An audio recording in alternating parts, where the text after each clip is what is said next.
Hey, good evening. It's Tuesday, May 13th. I don't know if that's unlucky or not, but we're lucky to be on the air once again.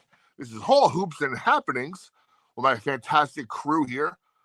I say the second best crew in entertainment sports outside of inside the NBA, which I love those guys. Like I said, I think I'd watch Barkley and Shaq talk, any badminton, I'd watch that, any sport that those guys can get on. They're fun. We're fun too. And finally joining us, hopefully, let's see, Duncan Nick Morgan. All right, of course, to my right, we got my co-host, Nick from Milburn. What's up, guys? How you doing, Bobby? My other co-host, Paul Justafan. How you doing, Bobby?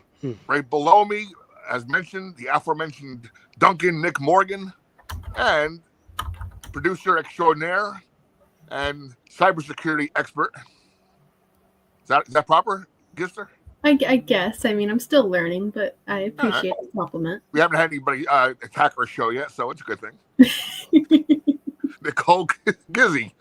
What a week. We're back kind of soon. I got to travel tomorrow. It's getting... What's up with this weather, by the way? Oh, my God. Are we going to get a consistent stretch of warm weather, or is it just going to be up and down No. Wake up one day and it'll be like 95 degrees in the summer. And that's it. Yeah, that's it for the rest of the year. It's New Jersey. We get 3 days of spring. Yeah, I did the game in the spritzing rain today. It was horrible. Anyway, we're here. We're back. We have some good topics for both Seton Hall and some pretty cool off topics today. And of course, we're going to recognize the man below me, his mom, Duncan Nick Morgan. Mom will be on later to discuss Mother's Day and whatnot. I'm going to do my quick producing bit. Nick from Milburn, take it over. Hey guys, what's up? So let me just say this. And we're all supporting our teams. Nick Morgan got a Yankee shirt on, Bobby Yankee hat, Nicole Seton Hall Pirates, go Pirates. I got my Paul. I guess you didn't get Nicole's dress memo this week. I clearly did not get the memo. That's okay. But speaking of the Knicks, I got my Nick hat on. I was at the Garden last night, and it was insane. I were in the Blues, the 400s. I was one row from the back, and I was with my son Nick, and we had an amazing time. It was one of the best sporting events I've ever been at. Jalen Brunson from Villanova is an absolute legend, a stud. He in the clutch player of the year. Amazing. Paul, I know you're a Knick fan. Did you see any of the game last night? Unfortunately, I didn't. I spoke to my dad, who said, "Oh, the Knicks are down, and they're down 15." And I said, "Well, they've got the Celtics right where they want them then." But then I didn't get over to turn the game on. What happened was the Celtics came out fast again, and they punched the Knicks in the mouth, but the Knicks responded. The Knicks came back, and that's the way it was the whole first half. And then in the third quarter, it was like the Jalen Brunson show. And OG Anunoby had a tremendous game. The wild card Cat, tremendous inside. They're one game away from going to the conference finals, and the Pacers are winning tonight. So, it's really exciting. I hope like they can wrap it up. Flavor. What do you think? I said, I hope they can wrap it up because the Celtics missed 45 threes in game one. They missed 30 threes in games 2, and they missed 30 threes last night. And that out there is a game where the Celtics are going to hit, 35 of 45 from 3 and just score 140 points. So I hope they were on that pace last night for a good part of that game. And Tatum, who unfortunately you don't want to see anybody get hurt like that. He was on fire last night. He was one of the best individual performances with him and Brunson going back and forth that I've seen. And the Knicks on their bench, assistant coach Mark Bryant from Seton Hall fame, got our program on the map. Grew up on. If my friend Frank's out there, Frank knows this. Grew up on Eder Terrace in South Orange, so was recruited, 2 blocks away from his house on the campus. Totally turned our program around. Now he's a Knicks big man coach. So good for him. So let's go Knicks. Let's hope good things happen.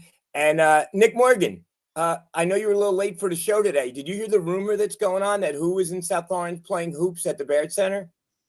No. Kyrie Irving was at the Baird Center playing some Wow, pickup.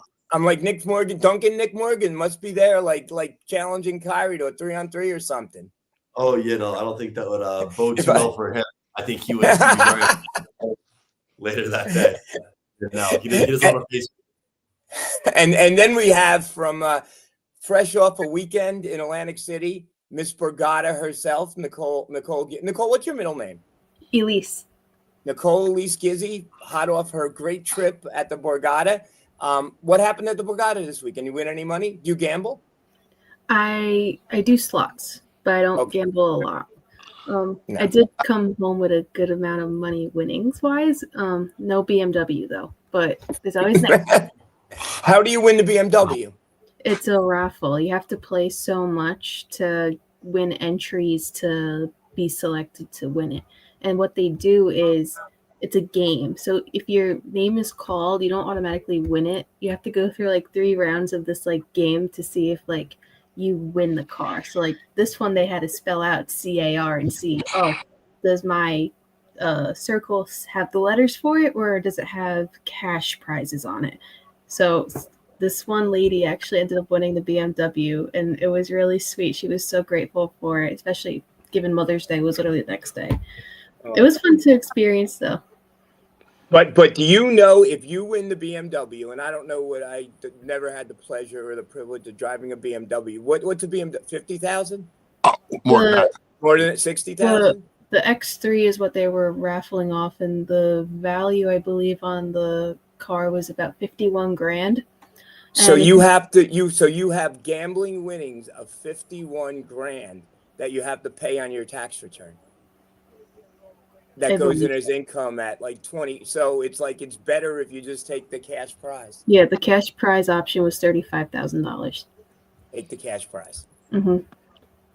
Unless you have a BMW and really doesn't matter, and you could afford it and then pay taxes on another one. But no, my dad's a Benz guy over BMW, so he'd probably take the cash. I tell you, Giz, as much as I love saying Gizster, I think we're going to start calling you Nicole Borgata. Nicole Borgata. Miss Borgata. I actually met Nick for the first time in Borgata. Wait, that's the first time you ever met Nick? Yeah. Yeah. Because I saw those pictures on Facebook. Yeah. That was the first time. And you knew each other through this, right? But not... No, through my sister.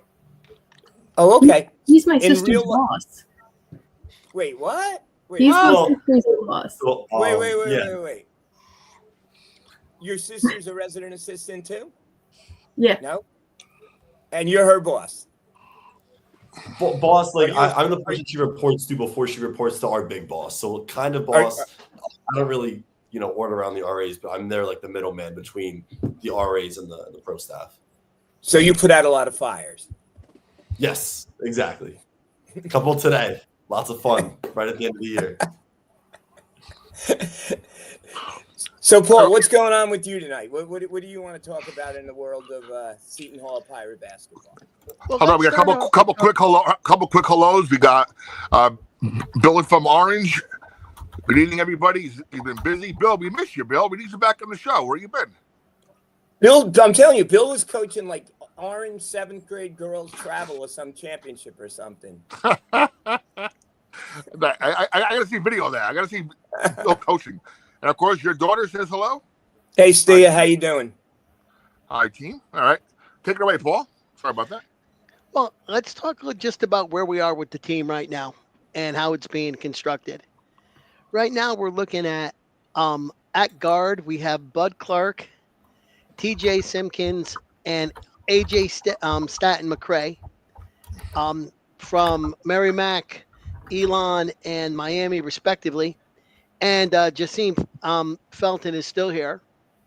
Our wings are Elijah Fisher from Pacific, Jacob Dar from Rice, and Joshua Rivera from Fordham. And then our bigs are Godswell Ariani, who returns, and Stefan Payne, who comes over from Jacksonville. And so that is our team right now. I'm actually starting to get hopeful looking at the talent level that we have. There are several players on this list who were average double-digit scorers last season, and hopefully they bring that scoring with them. There's also people who are strong rebounders. Jacob Dar and Elijah Fisher can both shoot the three, which is something we've been looking for. And so I'm comparing the talent level this year favorably to what we had last season. Now, obviously, it's May 13th, and nobody's seen any of these guys bounce a basketball yet. But I'm hopeful for that. The other thing I want to do is Nick, on several occasions, talked about how last season we had too many players who had the same skill set. And I think that Clark and Simpkins do, but McCray and Fisher and Jacob Dar are all different in what they bring to the team. So I think that they will be very good complements. And the only negative that I see is we're looking at guys who've coming off of teams that are all 10-22, and they're not a lot of winning programs. And some of them were only part-time players on that team. So hopefully they'll be able to step up. Hopefully they'll be able to win some more minutes, and hopefully we'll be a better shooting team than we were last year. So that's my feel for how the team looks right now. What do you guys think? I think you made a real good point, and I was talking about this with my son last night. First, all the recruits that we had last year, we didn't hit on one of them. So a lot of this is luck. Not one of them, I would say, had an above average or maybe even a decent year. So we didn't hit on any of them. The philosophy last year was we're going to go to, Power 5 conferences. We're going to get Scotty Middleton. Maybe he only averaged 3 points a game, but the change of scenery is going to do him well. That's not, and that didn't work. So now the philosophy is the Moneyball philosophy. We're not going to go for Billy Bean, who could run, whatever down the first base and throws this and is 6'2", 185. We're going to go with guys who produced. So Adam Bud Clark produced last year, put up good numbers. So did Fisher. So did Stanton McCray. And that seems to be the philosophy for this year. And hopefully it'll pan out better. And I was talking to Paul about this. There's a site at CBS Sports, evanmaya.com, and he does rankings. And just to put everything, because you say this guy's good, that guy's good, but just to put everything in its proper context, we lost 105 Garway Dual, number 105 in the portal, who I don't see how that happened, but that he got 105. And then Isaiah Coleman at 149. We signed Adam Clark at 240, 245 AJ Stanton McCray, 260 Elijah Fisher. Middleton we lost, he was 315. So basically we're getting around that 200 to something. We have no way of knowing what these kids are getting. But what we can look at is we could look at rankings, and you look at St. John's in this portal signed the 27th, 28th, and 43rd best players. And they lost Lewis, who was 45. So they signed Dylan Mitchell, Ian Jackson, and Jason Sannon. UConn, Paul's favorite school, got the 25th best player in the portal and the 83rd. Creighton got the 23rd and the 30. My point being is that's the only way to rate this. Paul, you wanted to jump in, Bobby? Wait, yeah. Well, hold on. Wait a minute. I have to before you get too far into this. Dual was 104. Isaiah Coleman was 149. That was the thing that baffled me a little bit. 48-point difference. Yeah. 45, whatever it is. Yeah. Whatever they're rating, his stats fits their metrics for whatever reason. Yes. I did a double take on that one. But I still think this is a decent gauge to look at this, because what else do you have to compare everything? And it makes sense that a school like St. John's is paying money on the higher rated players. Well, I think that we are going to have to go through the league at some point over the summer. St. John's, as you mentioned, has supposedly gone out and gotten the most interesting talent. UConn, by the way, they also have 3 top 100 high school recruits. We haven't been talking about the focus has been on the portal so much. Right. We really haven't talked about high school recruits, but UConn has several that are very good. Xavier is interesting because they brought in Little Ricky, and he is basically an entirely new lineup from the one that Xavier had last year. And Xavier had some good players beyond just just Ref Schneider, and they are you know geez, I hope I got I got him right, and he's not the guy from Creighton. I get those two guys confused all the time. But I think that they have an entirely new team. So I'm going to be interested in seeing when they when everything pans out, where the talent ended up. And the other thing I would say, and Bobby, I think you'd agree with this, is Rutgers was going to be tremendous. They had the two freshmen. They were going to be great. They were going to win the Big Ten. They were bringing a hardwood, round ball back to New Jersey. And as my grandfather used to say, "Get a less, set me ness." Nothing happened. And those two guys are in the draft now. And Pikel's wondering what happened to his life. And so when you get these highly rated people, it doesn't always translate to success on the court. No, you like we always say, and that's the whole philosophy. And we had Coach Bazell on here, and he said his philosophy is get one or two really good players, stars, and then other players as complementary players to fill those gaps. And I guess Rutgers didn't really do a very good job of that, obviously by their record. But Paul, interesting note, a player that you and I both loved last year, Connor Enright from DePaul, went to Indiana, and he was ranked 121 in Evan Maya's projections. Now it's I know that the other guy who I was in love with, Sorber went in the draft, right? The big man from Georgetown. And I think he's projected as a low second rounder. So I know that those guys can come back if they don't want to be there. Same thing with RJ Lewis, right? I mean, if he decides that he doesn't like where he's going to get drafted, he can come back. And St. John's really doesn't want him. Patino told him, go in the portal because I can't wait around for you. With that fine concern that he has for the well-being of his players. You want to go get lost. And I'm sure RJ Lewis will land someplace, but it'd be very nice if he landed in South Orange. We have to find the money. Number 47, who knows, 1 million, 2 million in that ballpark. I mean, yeah, I would love it. I would love Boogie Fland if he doesn't go, but what's our budget? Do we have that money? And just on what you said, be Paul for it. And I'm just looking at this, how we compare to other teams in the league. Xavier went 183, 199, 313 ranked players. So they're kind of where we are in recruiting. I would say in the portal, I would say St. John's is above us on paper, Creighton's above us, and UConn's above us.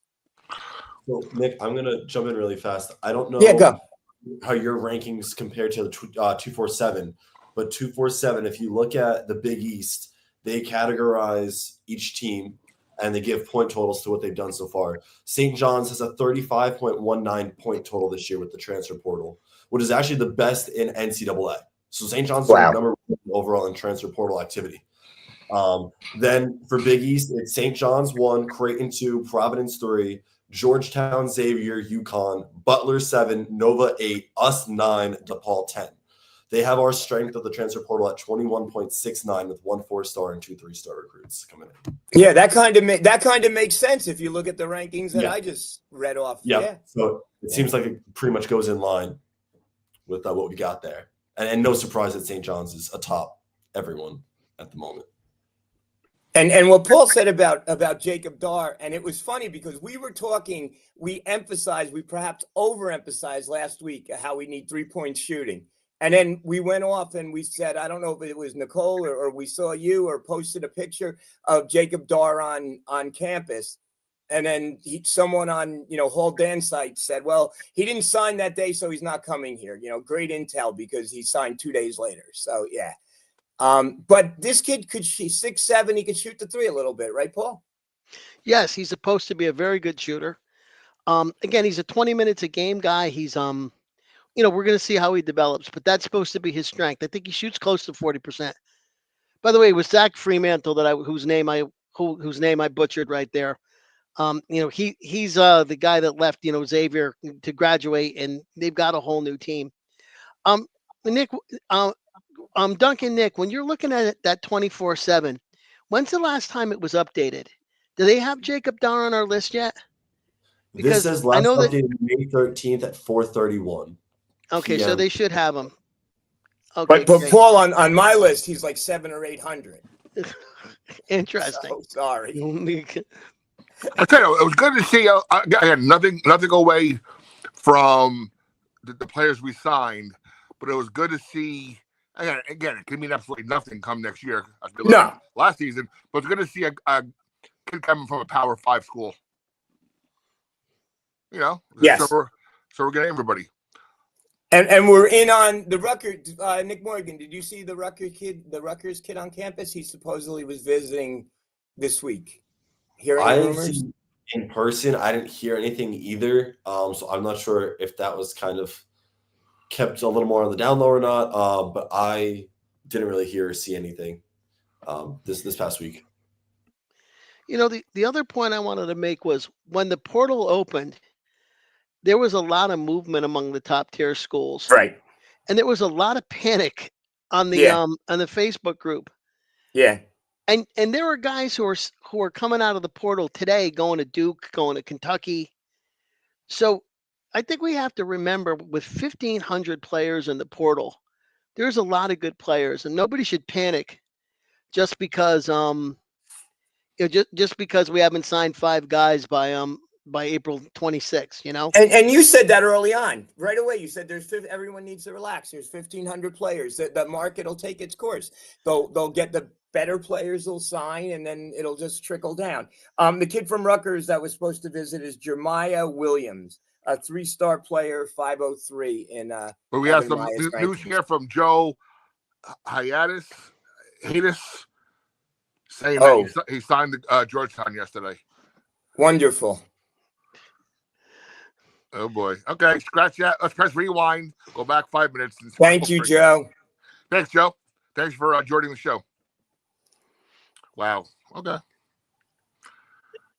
Now I have another topic if we want to move on. Real quick, before we move on to that, I was thinking about this. How many scholarships do we have left? 4? 4 or 5? One other thing. According to this guy, Nick Morgan's favorite player, David Gabriel, is in the portal. I know we had heard that rumor, and his name is in this portal. Very interesting. I'll have to follow up with him again. So we have 9 scholarship players now, Bobby? So we have about 5 or 6? Well, we have two coming back. And would we sign 6? 7. We've got 9 scholarship players altogether, and then right now. 4 left. Right. So I wonder, and I want to hear everybody's opinion on this. Now, of the 4 that are left, and we discussed part of this last week, are we using 1 or 2 on, a League Bay and potentially Jenkins if they get the 5th year?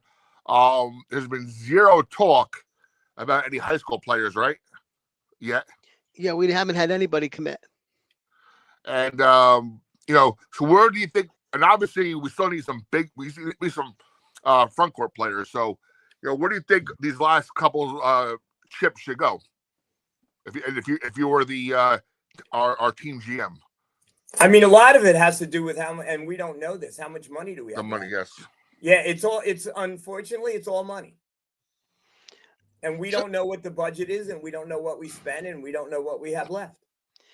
So if it were up to me, okay, I believe that the way this team is currently constructed, if we could get the more 3-point shooters we can get, the better we're going to be.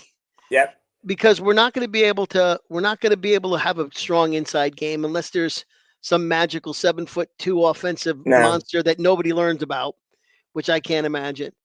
So if I had to take somebody who was marginal and only had 1 or 2 skills, but one of their skills was that they could bang them from 27 feet away, that's the person I would take.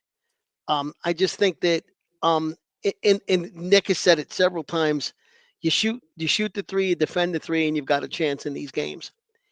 And last year we were next to last in the entire NCAA in points scored a game. It can't do that again.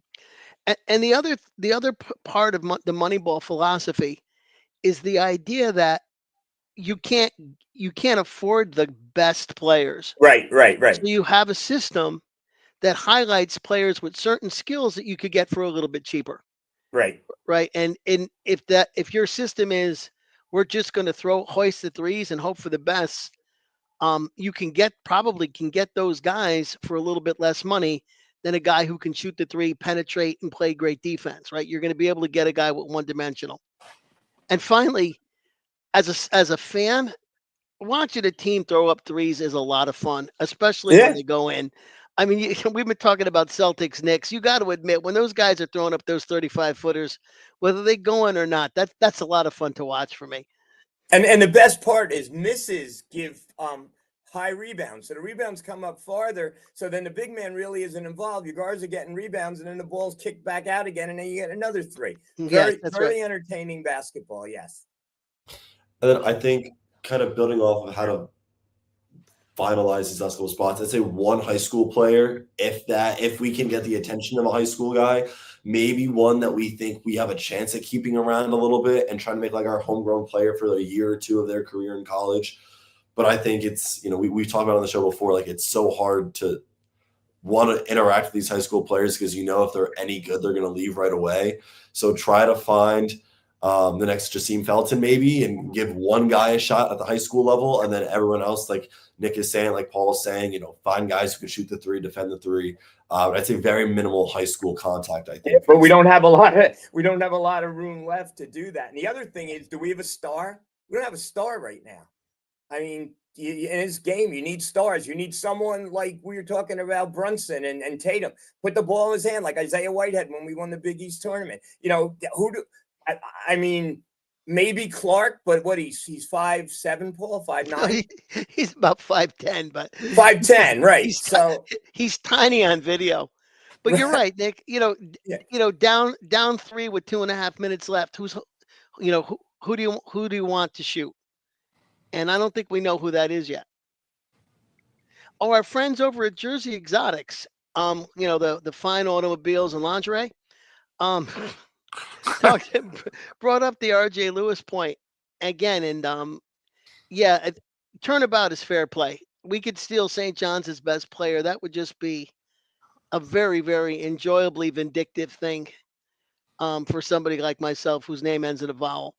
So, me too. Absolutely. I'm horrible when it comes to that. I would love that. And Nick Morgan and I talked about it. Nicole gave Nick credit for it, but we've kind of both talked about it. About getting back at them. But if we have the money, it's a no-brainer, right? Mm-hmm. Here's a plan. Let's get a 1.2 tops, and our friends at Jersey Exotics get them a nice sports car. That's a write-off, right, Mr. Exotics? It's a donation to the program. That should be a tax write-off. Well, with everybody talking about the Pope and Nicole, I won't get into it so far. Villanova alum and everything, but we saw White Smoke, new Pope.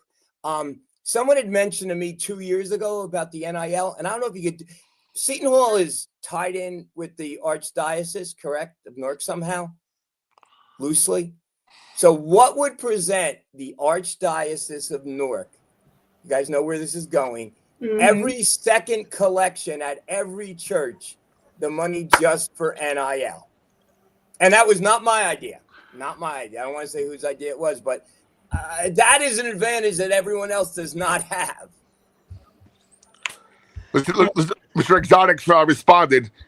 Nicole, you can read that. Yes, sir. I'd be happy to donate all my mini Lambos to the cause. Let's go. They got vitamin water guy. We got Jersey Exotics. They got some watered down energy drink that's I haven't had in years. That's past its prime, and we got Jersey Exotics. They got sugar water that's no good for you. Yes, giving our recruits Lamborghinis. We have to step up. But you know what's interesting? When we've been talking about the NIL.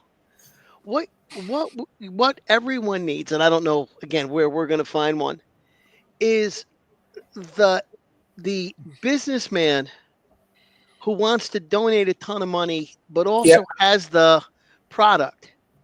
Because one of the things that's going to happen in the settlement is that outside money is still going to be okay if you could justify it as a legitimate use of NIL. And so the vitamin water guy can always say, we're the official vitamin water of St. John's, and pay those kids to drink water. Oregon's going to have the same situation with Phil Knight, right there, when it comes to Nike money. So to have a corporate sponsor who's also an individual contributor really gives everybody a leg up. And I think it's going to be very useful. I know that Villanova has a guy like that, the guy who just they named the new gym after him.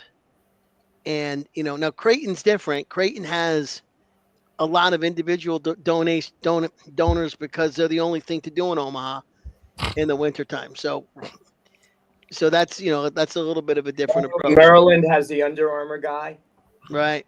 And we have a rich guy, but he doesn't like basketball. He likes Formula One car racing. Now, Nick from Milburn, I just thought of something you and I got to work on. Sure. We have somebody in our footprint, okay, whose dad owns the wine library in Springfield. Okay. Wait. That's Gary Vaynerchuk. Gary Vaynerchuk. He's a big Knicks guy. He wants to buy the Jets, but you know what? Between you and your wife, the mayor, and the close proximity to Milburn and Springfield over there, maybe we got to start luring in Gary V to be part of a. I love Gary. I love Gary. I watch him every morning. Are you kidding me? Motivational speaker.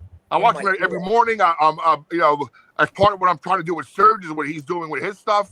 But I just thought about that. He's a guy. He preaches. He's an anti-college guy for the most part. He's more about building your own business or whatnot. Don't go into debt and just do your own thing by yourself. Anyway, but he's basically collegeless, is what I'm saying. So he has no ties to any university. He's a Jersey guy, okay, but he's in our footprint, not Rutgers. He's in our footprint. And he got it, and it's interesting that you said that, because he if you look it up, he got into your profession that you're interested. He was an agent. He is now. He is now. Yeah, he represented.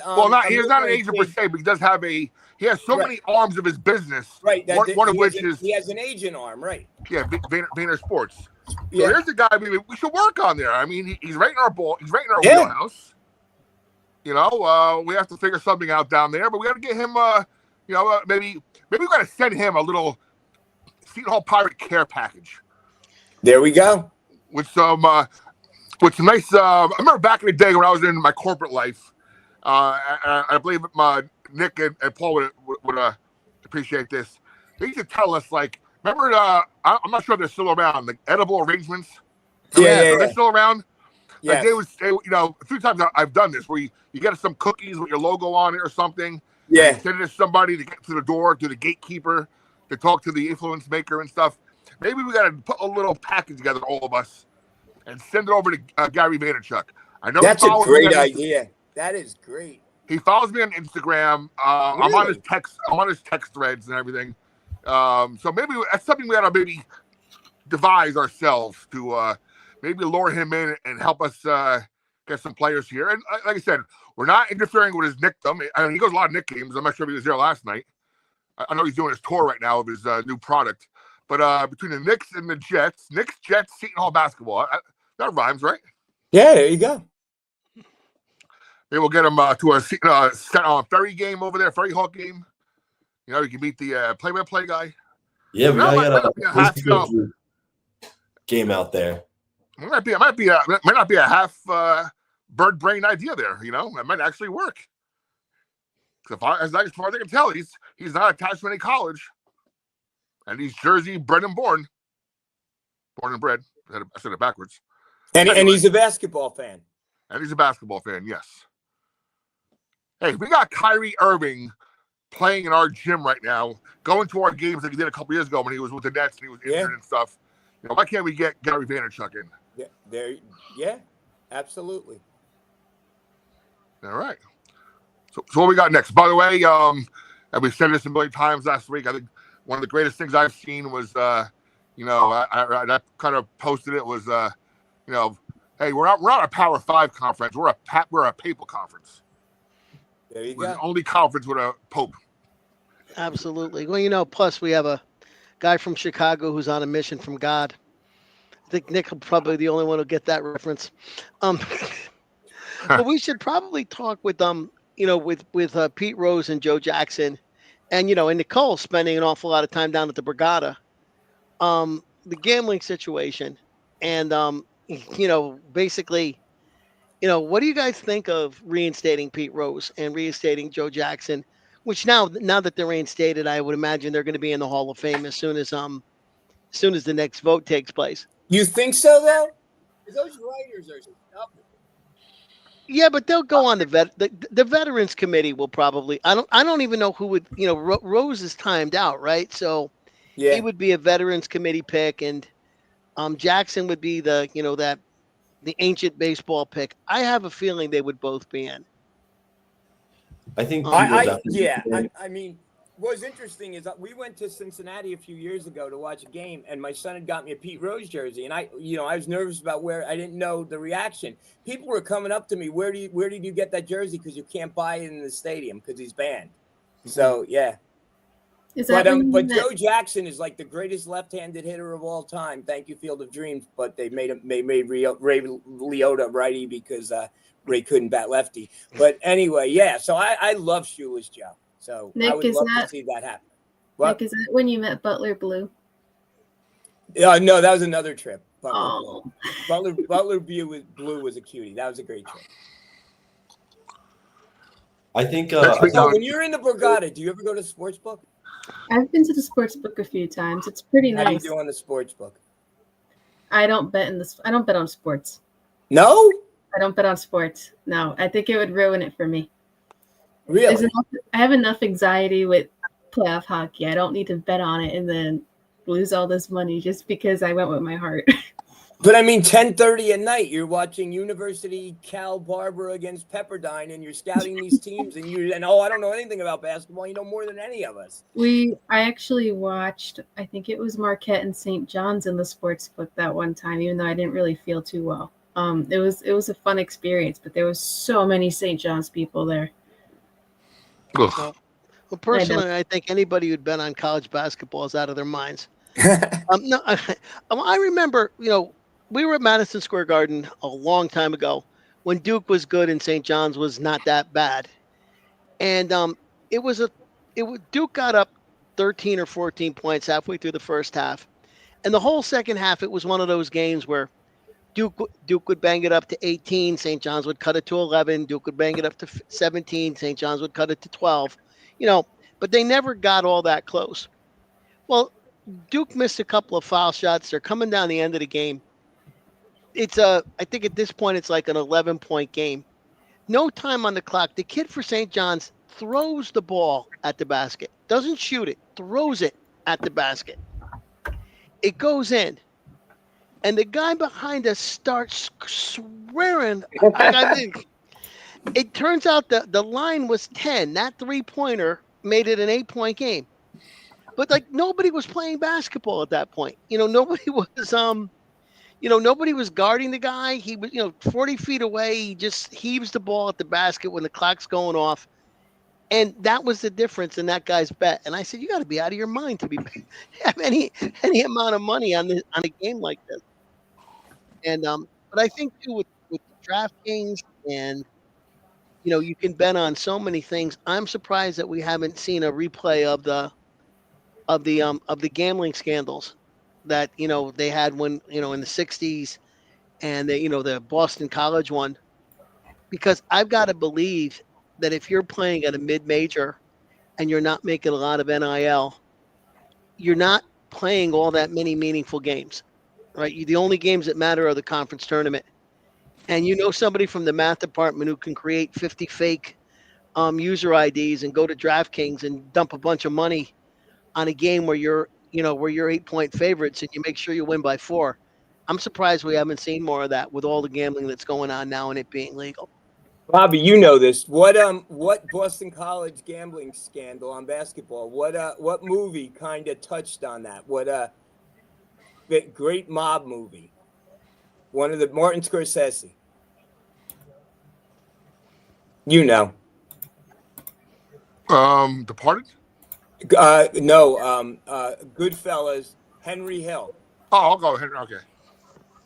Henry Hill was involved in the Boston, and they were when they wiretapped them, they were looking for the Brinks thing, and they had no idea what he was talking about, and they figured it out, and that's what they got him. They pinched him for. There's a terrific book called Wizard of Odds, ODDS. It's about Jack Molinas, who was the architect of the 1960 basketball scandal. And the guy was a genius. If he had actually tried to do something useful with his life, he could have made an enormous difference. But this guy had been an All-American at Columbia University. He would drive around all the ghettos in New York and just get out of his car and play basketball at all these schoolyards and get to know all these kids. 2 years later, who's at Kentucky, who's at North Carolina, and they're all on his payroll. Yeah. And they were I think they were he had so many guys on his team that at one time he actually had guys on both teams. And they made bets with 2 different bookies at different odds and won them all. Wow. So it was pretty crazy stuff. Well, Seton Hall, we were involved in that, right? Art Hicks and Hank Gunther for Nick Morgan and Nicole. Seton Hall. And then they actually downgraded basketball for a while. And then we went into the era of Nick Workman, who was our 6'2" center, averaging 35 points a game. Didn't know that. There's something here on Hall Hoops and Happenings. Hey, if there's anybody out there besides Bill Hathaway, who just gave us a scoop that Indiana beat Cleveland. So the Knicks, right? The Knicks will have home court advantage. Paul, is that true? Yes. Yeah. Okay, cool. I had to admit it, but yes. So if we win, I will be at Game 2 at the Garden. So yeah. Awesome. By the way, Indiana just signed what's his name? I drew a blank now. Reggie Miller to a contract to antagonize what's his Spike name? Lee. Spike Lee, yeah. Oh God. I don't know. I can't win. I don't know. I'm not even going there. But I'm happy to know Mark Bryant is on the Knicks. So at least yes, there's some silver lining for me if they do win, and to the chagrin of my team picking 8th in the lottery. I don't know. By the way. Go. Total travesty that the idiot who trades Luka Doncic to the Lakers gets to pick Cooper Flag up with a 1.8 chance. Come on. Not Carton. Evan Roberts was saying it was rigged. Evan and Tiki were saying it had to be rigged. That whole thing, the whole setup with trading Luka and then getting Coop, that it had to be rigged. I don't know how you would rig it. I don't think it was, but that was their logic. By the way, I got a trivia question for you. Who is the player for which the NBA lottery was invented? Patrick Ewing. That's right. That's right. Nick is right on it. Yeah, as you all know, again, my parents, for 30 years had a business with the lottery and stuff, and there's always those rumors that sometimes they put a little water in the ball, so they still bounce around in the machine, but they're not coming up to shoot because they're too heavy. But yeah, we all knew Ewing was a fix. New York had to, you need New York to be good for the ratings. But how this guy from Dallas gets to, oh my God, it's unbelievable. Yeah, could you argue that was a fix? What are the odds? Literally, Dallas Wings get first overall draft pick in Page, and the Dallas Mavericks, after literally giving Luka away, get Cooper. And once they gave Luka away, the ratings went up with Luka on the Lakers. So yeah, that's. But to do that, they had to sacrifice the soul of the Cowboys, so they're going to be another 6-11 next year. So I mean, I was talking to my marketing professor about this earlier. Apparently, Troy Aikman was on Good Morning America this morning saying that Dallas is going to win the Super Bowl. And I want to know, what did he eat for breakfast? Because there's no way. Well, everybody's saying because the Pickens trade and stuff and now you got two studs at wide receiver. Nicole, didn't Dallas get a prime game? They started releasing their schedule. I haven't looked at it yet, but I know all I know is game. that Dallas got opening game, right? I believe it's Eagles Cowboys opening game. There you go. In Philly, yeah. That's all I know, though. I don't know the rest of the schedule. Oh boy. So what else we got today, folks? So is our guest coming on, or? Once we're ready for her. Yeah, why not? All right, let her know. So Jersey Exotics, again, the invoice for May will be in the mail soon. I'm still waiting for April's invoice to be paid for your sponsorship. That was a great idea about Gary Van, the wine library guy. Great idea. Didn't even think of that. You're right. Yeah, we got to devise something. Another thing, lottery related. Over, I think it was Thursday or Friday, was the NHL draft lottery, and they did it live in studio for the very first time. The Islanders were slated to be 9th overall. They ended up winning the first overall draft pick, climbing literally 9 spots up. Wild. And again, tomorrow morning, I get to buy my Utah Mammoth hat. I'm looking forward to getting it. They finally release the merchandise tomorrow. Great name. Great name. Have you seen the logo yet? No. Oh, my God. Have you seen this logo? Again, second best logo to the Whalers. All right, without further ado, we have our mom of the night coming aboard. Let's welcome Duncan Nick Morgan's mom, Karen. Hi, Karen. Hi. Welcome. Hi. Look at these backgrounds today. Huh? Yeah, I feel left out here. I think I should have gotten the background for this. I'm unprepared. Gotta show you up. That was the background I used for Coach B. Oh, I'm honored. All right, Nikki, you're our special host to our special events. Kick us off with Miss Morgan. Nick? Me? There's 3 of us that are Nick. That's right, Nickster. No, Gister. You're our special events host, so. Okay. Welcome to the show. This is our way of giving back to the community that gave us Duncan Nick Morgan, because where would we be without him? He's literally driven this Facebook community from 0 to 1,000 in a span of maybe 3 or 4 months, maybe even longer than that. I pretty much lost track. He's been great for us, and given Mother's Day was this past Sunday, I think it was just a great opportunity to, get the both of you on together, and you could share your memories pretty much of, when Nick first started at Seton Hall versus how he's grown today. You could even talk about some of the games that you went to, even though you went to see Nick, obviously, like just what your perspective is on that.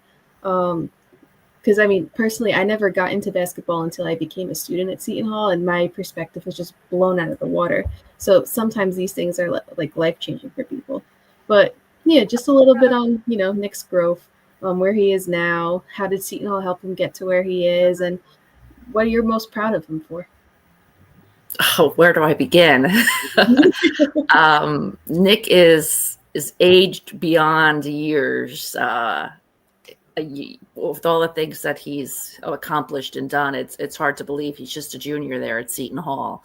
The opportunities have just been amazing that he's gotten, even before he even walked in the door at Seton Hall.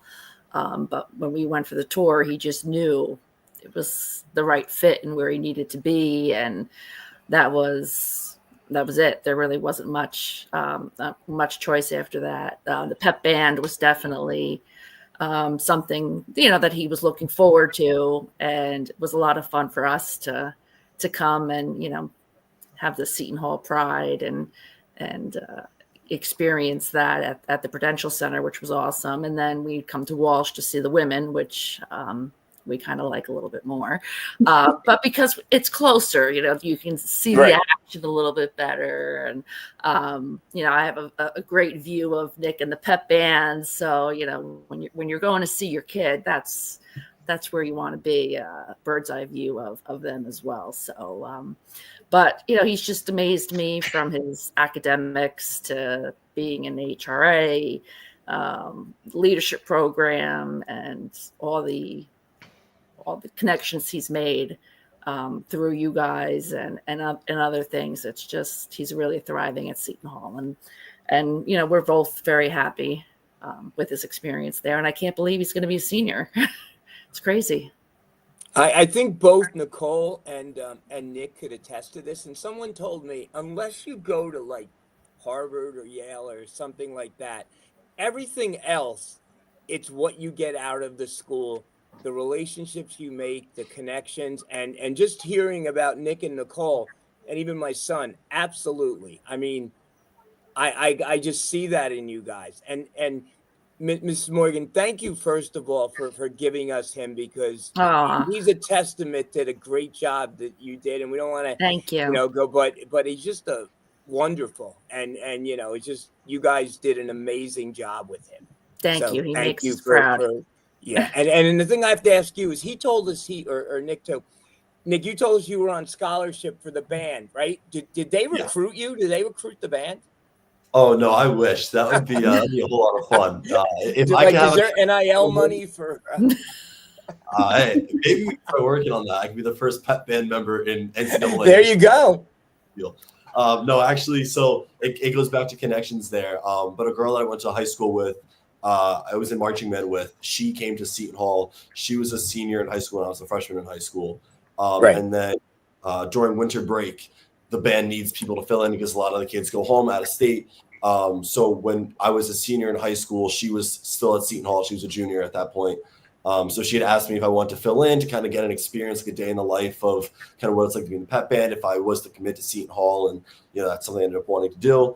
So I said yes. And it was that January game against UConn at home where Roden saved it, went into overtime. We beat UConn at home in overtime. So that was my first experience in the pep band. She drove me up. I played all the music. I met the director. Wait, you were still in high school? I was still in high school. Yeah. Wow. Yeah, so I was already in the pep band. It was one game or two games that I filled in over winter break. But that UConn game being the first ever experience for me in person of college basketball. I grew up going to Rutgers games because we're right down the street there. So we'd go a little bit. But that connection, I met the director that day before even committing to Seton Hall, and we stayed in touch. And when she saw I commit and when she saw I made it to the pep band, she reached out saying I had applied for the scholarship. She responded saying it was only for, seniors and juniors. And then when she had an open spot, she reached out to me personally, and I ended up getting the scholarship freshman year, first semester. Wow. That was Deb Safrak. What was her last name? Sfraga, Debbie Sfraga. Yeah. So how was the transition? Because she retired after like forever. She was here, I think, 30 years. She was here 30 years, and now we have Brian Timmons, who's been great. He made some changes to some of the music. He's kind of vamped it up a little bit. And he had a very nice transition into his first year with the pep band. So it's good. Half my career will be with Debbie. Half my career here will be with Dr. Timmons. But he's done a good job so far with the program as well. And we talked about this before. I think you guys do an amazing job interacting and working with DJ to DJ. Yeah, DJ to DJ is great. And I think we've talked about this before on the show, but I'm close with DJ at the DJ. Like, I see him at events on campus sometimes that he does. And him and I will talk before games at Walsh and before and after. He's great, and we coordinate things very well, with Dr. Timmons and all the people in the athletic department. It shows. Yeah. No, Nick. Go on, Paul. You go. I have a question for you and for your mom. Were you, when you were growing up, were you a decent athlete? I'll let my mom decide, because I think my answer is going to be yes. I think I was, baseball-wise, I think I was pretty good. Yes. Basketball, not quite. I didn't have the height yet when I was playing basketball. So now I am. When I was playing basketball in like 5th, 6th grade, did not have that going for me. Yeah. Still with baseball. Yeah. So, Mrs. Morgan, you have a son who's talented both, certainly at the high school level athletically and musically. So how much does that what does that do to your driving? Are you spending your whole life driving from one place to another? Pretty much I did, yeah. I only worked 35 hours a week so that I'd be able to take him and now his sister to places that they needed to be after school. So yeah, with Little League, every day. And then he did play basketball and music and after school activities and CCD. And there's just, there was something always to do. Was that your goal, to raise somebody who's so well-rounded? Did you have that in your head from the beginning? Actually, that surprised me. I really wasn't expecting musically, they played in school, but I never expected him to continue music into college. And did you play music did you play music growing up? No. A little guitar experience. A little guitar. I have a small guitar experience, which didn't really go very far. But Nick started with the violin, actually the recorder, then the violin, and then took off with trumpet. And it just it just came really easy to him. And he liked it and continued. Sports-wise, he's loved baseball since he was probably 9 or 10 years old. And what position did you play, Nick, in baseball? Pretty much everywhere. I loved pitching the most. When I got older, I was either pitching or catching. So when I wasn't pitching, I was catching. And then they would kind of schedule me to flip-flop. But I love being the middle of the field. So pitcher or up the middle, catcher, second, or center field, or catching. I didn't love catching as much, but pitching was by far probably. Miss Morgan, is it more nerve-wracking? Because I had a daughter that pitched, watching your child pitch or watching him on center stage during a Big East Conference championship game or tournament game playing? Probably pitching. We spent a lot of time out in Little League fields, and he was always very active and always had us on our toes. But it's nice to see, his passion from being 9 or 10 years old and wanting to be in broadcasting, and seeing him, make these connections and strive to meet his goals. And it's, with Seton Hall's help and even the help of just, being, part of this podcast and working at the Ferry Hawks and his, connection with the Long Island Ducks, and being the kid CEO of Somerset Patriots back in 2018, which is really probably where he really started to grow and make all of his connections. So it's just amazing to see how far he's gotten so far. I think it's very impressive to see all that he's done in such little time in college, because I mean, it's crazy, because you would think all that he's done, him working with the Ferry Hawks, you would think he was a senior graduating because he has all this completed, but he still has one more year left. Yeah, it's impressive. It blows my mind.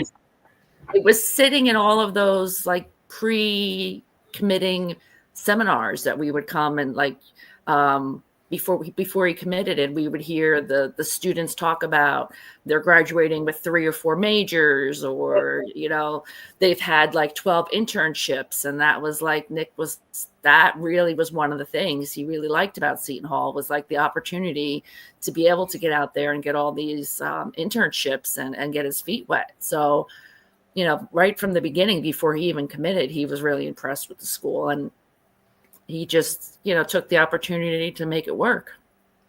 Mrs. Morgan, I know that you have a daughter at home now who's on the other side of adolescence. Yeah. Starting all over. You get to do this all over again. Well, I guess my question is, because my daughter is going to get her master's degree this Saturday from Loyola, and congratulations. Thank you. Congratulations. So do you think it'll be easier the second time through now that you've had or do you think that Nick came out so good, you got to keep your fingers crossed, you don't want to run out of luck? She's a lot like her brother. She wants to be just like him. Academically, she's all A's, just like him. She's pretty much, right behind him in his footsteps. Musically, she's really good on the clarinet. She's in, all kinds of bands and opportunities at her school.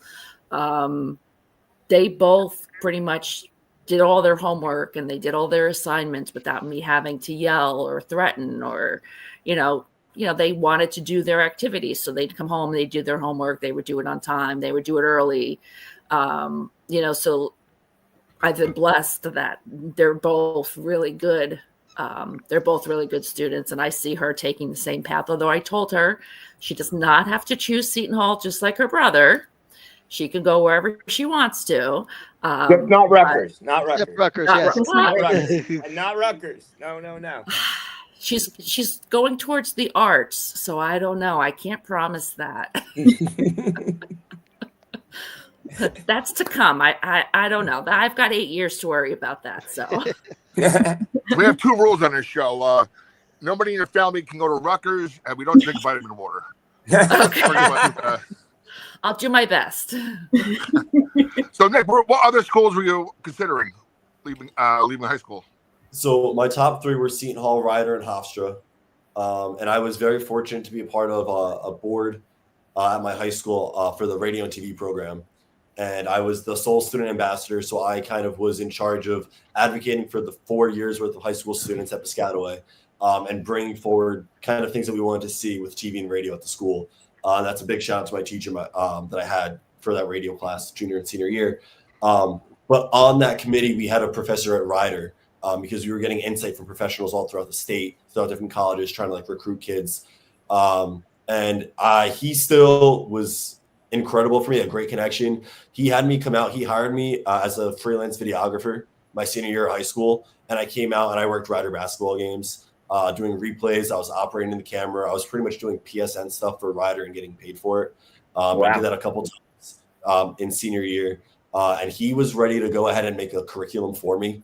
I remember my mom and I were at Rider's campus after one of the games, and he wanted to meet with me, and he was going to up the scholarship and then create a curriculum and a program and get a track for me and kind of guide me and, kind of make this whole one-on-one plan for me to navigate through Rider for 4 years. And I loved the sound of that. I loved how cool all of that sounded. But then, like my mom said, just being on campus here at Seton Hall, I took the tour with one of my better friends in high school. We brought her up too, and we both toured Seton Hall the first time together with my mom and my sister. And I just kind of knew it was a lock from there, and it was hard to go back to that professor at Rider and, send him that email like, hey, appreciate everything, but I'm going to commit to Seton Hall. But very thankful and very grateful for that opportunity. And Hofstra was great. I toured it once. I liked the facilities. The dining hall was great. They had a lot of options to eat. And so did Rider. But, it just ended up being Seton Hall. And those are the only 3 schools that I really paid much mind to senior year. How many students from Piscataway go to Rutgers, being it's right there? Or most of my graduating class. Is it the opposite? Or is it the opposite where they want to get out of the area? They want to get out, yeah. I think I was in the minority of my graduating class. A lot of my friends went to Rutgers. We had about 650 kids graduate my year. And a lot of them that were going to college were staying local and were going to Rutgers, New Brunswick. And I think my freshman year class at Rutgers would have been one of 8,000 people. Wow. So it's a large campus, obviously, but a lot of Piscataway kids take the Piscataway to Rutgers, New Brunswick path. Yeah. Wow. So I have another question for you, Nick. So obviously on our team we have the Chris's, Chris Russo, Chris Jones, who did the SOU wrote. Not sure if they're Pirate Sports Network or not. So how do you find your path being in sports media, sports broadcasting at Seton Hall a little different from theirs? Yeah, I mean, I definitely put my connections at the front line there. I wanted to earn and work for the positions I was getting on my own, and without Seton Hall and with Seton Hall, obviously you want to continue to grow the networks and connections here.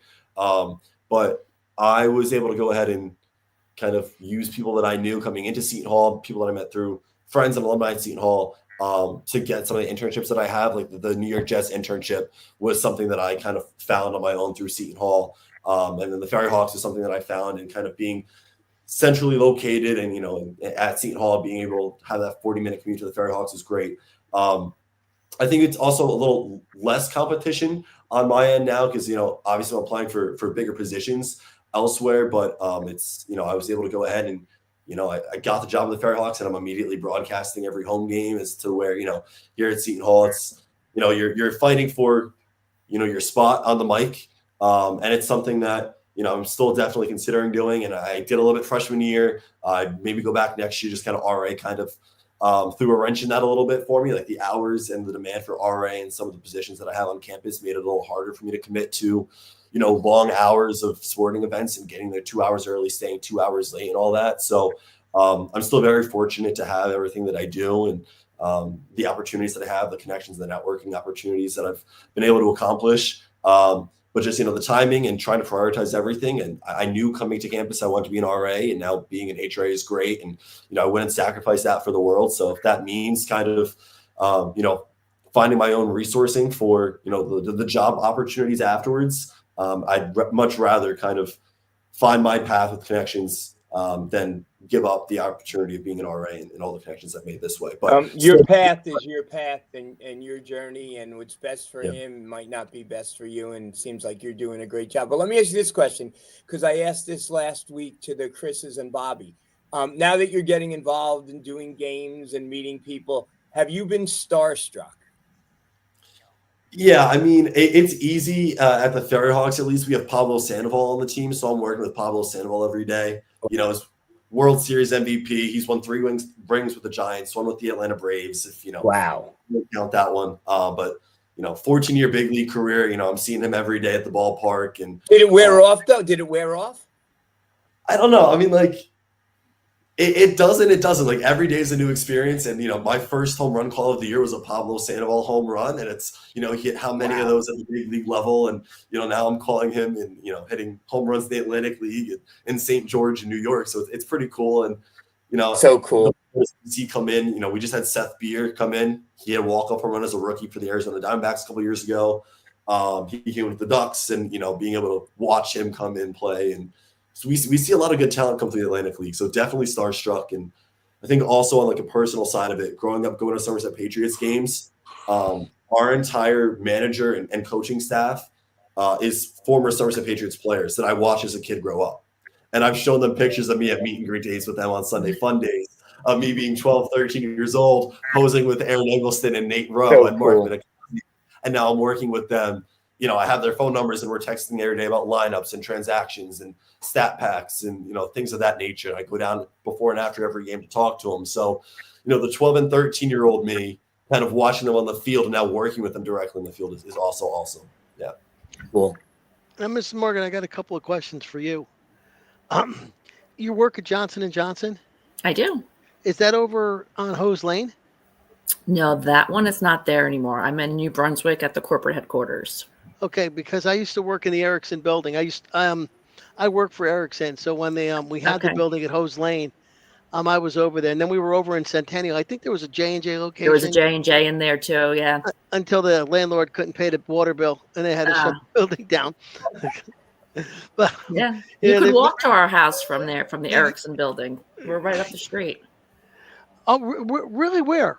Like, where's your house? Like, is it behind where Canonimac School is, or? It's off of Morris. Oh, okay. Okay, because we used to take walks where we would go through the back and walk by where the middle school is. MLK, Kanakamak, the library. Yeah, exactly. Yep. That's my alma mater right there, MLK and Kanakamak. That's where Nick did cross country running. Yeah. So, well, that's a lot of fun. But I'm going to ask you the same question that I asked Chris Jones's mom. So, Nick may have a solid career and make good money. Be involved in sports management and stay in New Jersey, or he becomes a media superstar and is living in Los Angeles. Which one do you pick for him? This is a tough one. We've had this conversation many times. We have had this conversation. And I kind of know that his opportunities are probably going to be outside of New Jersey, and I've already accepted that. But he's got to go where he needs to go. And Fair we'll enough. follow and visit and vacation and make it work. But he's got to follow his connections, and wherever he lands, we'll follow him and we'll come support him. That's what we do. That's great. Nick, do you want to get into baseball broadcasting? Is that your goal? Yeah. Yep. So I did 12 or 13 games on air with the Ferryhawks last year. I've already been on for all 6 of our home games this year. I'm the primary home guy. So anytime we have a home game, I'll be there. Minus this upcoming weekend for my sister's confirmation. So I'm missing 2 games of that. But no, I'm on air every home game for us this year, and already putting reels together and submitting reels and sending it out and distributing it. So that is the goal, is to eventually be on air full time for someone somewhere in baseball. Have you ever talked to? Do you know who Jason Garrett is? He's the PA announcer for the women's games. Oh no, I have not then. And he does minor league baseball in the summertime. I'll reach out to him on LinkedIn. And he's WSOU Seton Hall grad. So yeah, I Okay. think be, if you want me to do the intro, I love Jason or Bobby. Yeah, That'd be awesome. Yeah, thank you. Yeah, he sits in the front row with me, Jaden, and Dave's joint. Not William. Bill's not in the front row. He's in the back usually. Bill's in the back. For the women, the women have far less coverage, unfortunately. So yeah, Bill, we all sit in the front for the women, but yeah, and we'll see what happens. Like I said, Peter Long has left the position, so I'm not sure if they've named a position, a replacement for Pete yet in the communications department to cover the men's basketball team. But yeah, it could be Matt Sweeney, jumping over from the women's. He does a great job. I love Sweeney. Sweeney's great. Oh yeah, he's definitely it's good, and you'll see that too, Nick. That all these guys are Seton Hall grads. Yeah. And they and they stick. They come back, either they stay or they come back and work for the school. So I'm a little different. I did it the other way around, but still. Any more questions for Miss Morgan? What do you guys do on Mother's Day? Nick was at school, so we're going to celebrate when he comes home next week. Nice. Gonna go to a Borgata?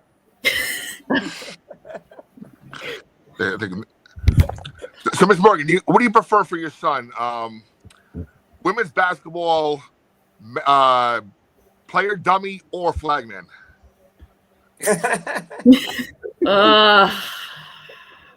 We're just recruiting him for everything at this point. I see that. Flagman would be hard. He's in the band. But Flagman gets NIL money. Picture this. He comes in right from the band. He makes a little pass, runs on the court, grabs the flag, and starts twirling it. And when he's done, he goes right back into the band. I think that's tremendous. As long as he gets to catch his breath a little bit. Yeah. Nick, what is your instrument? Mellophone. So I'm sorry, I don't know what that is. Yeah, you're good. So I described to all my friends as a fat trumpet, pretty much. So I played trumpet from 4th grade to sophomore year of high school. Then I switched to French horn, and then I also switched to mellophone. So I was playing French horn in classes and mellophone in marching band. So the mellophone is a mix of the trumpet and the French horn. You can't march with the French horn because your neck is down. So you can't look up and you can't move. So it's pretty much a French horn in the shape of a trumpet. So it plays similar to a French horn, just looks like a trumpet, so that you can march with it and use it in like sporting events. So could you play the French horn while holding the flag?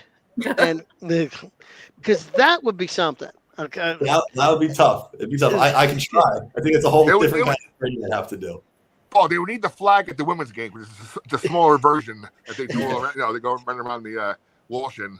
Or if you get like a little adapter or connector piece, so it can be on my instrument as I'm playing and I'm running with the flag on my instrument. That might be cool. Yeah, say nothing about getting out of breath while simultaneously trying to play Reveille on the trumpet, right? Yeah.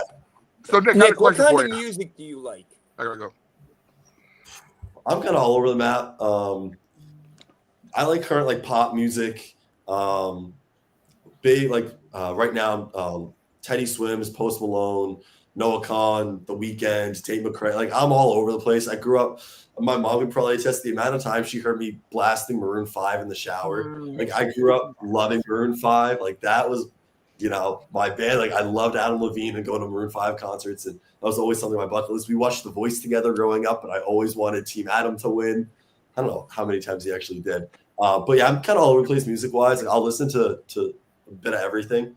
So yeah, just kind of depends. If I like something, I start listening to it, and then I just kind of fall down a rabbit hole and just keep going. Do you and Nicole have similar tastes? I don't know. What Nicole? music I do mean, you I do like Maroon 5 because they kind of controlled my childhood. There you But my mom pretty much only played 70s and 80s music while I was growing up, and that's what I've gravitated towards as some of my favorite music. I mentioned this, I think, to a couple people, but at the end of June, we're actually going to see Def Leppard at the Borgata. I'm so excited. At the Borgata?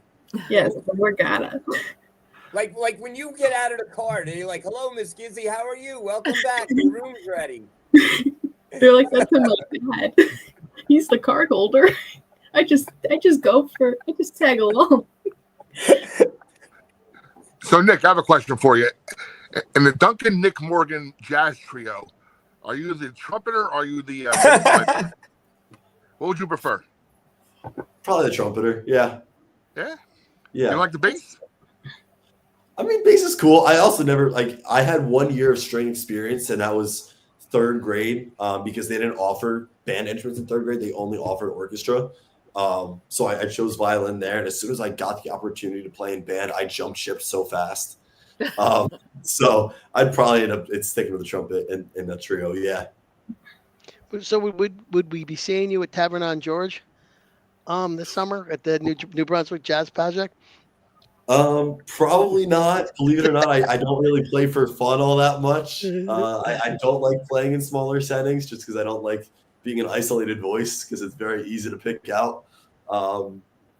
But get a little ensemble together, get some friends together who played some instruments, maybe something like that for fun. I did little ensemble groups in high school. Some of my friends and I put groups together and we'd like practice during lunch and stuff and just kind of play music. But probably not performing anywhere outside of Walsh Gym or the Prudential Center. That's incredible. No, but do you listen to any of the music from your mom's time? My mom's not really. I don't know. You don't really listen to a whole lot of music other than what's on the radio now. Yeah, I'm a radio listener, and I listen to what the kids listen to. I let them control the music in the house. Radio from his mom's time. Yeah. Against her, it was like the ancient times, and Nick Morgan and I, we would take out our vinyl records and put the needle on them, and have to put the 8-track into the machine. I wanted to ask Coach Boz when he made the transition from Sinatra to Billy Joel.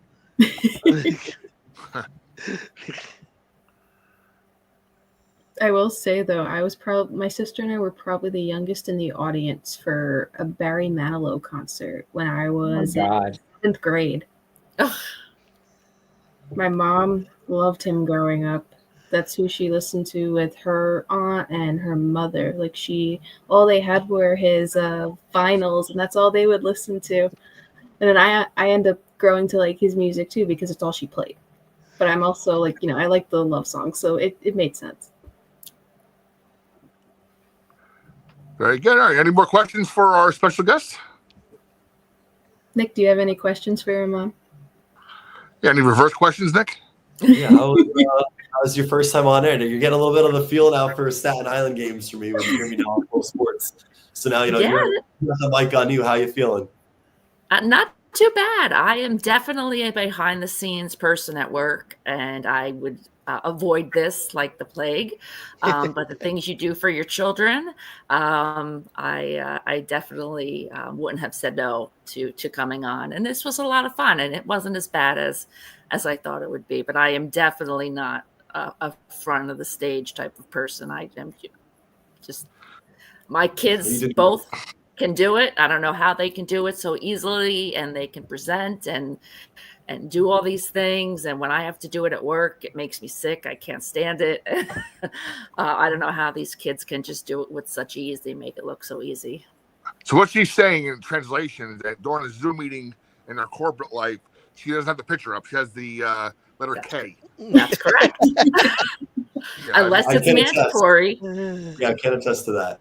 Yes, that's true. But That's this was a lot of fun. Thank you. Well, Mr. Morgan, thank you for joining us. Thanks for Happy coming Mother's on. Day, of course. Thank you, Karen. Thank you so much. Thank you so much for Thanks for everything you do for Nick. That's right. Thank you.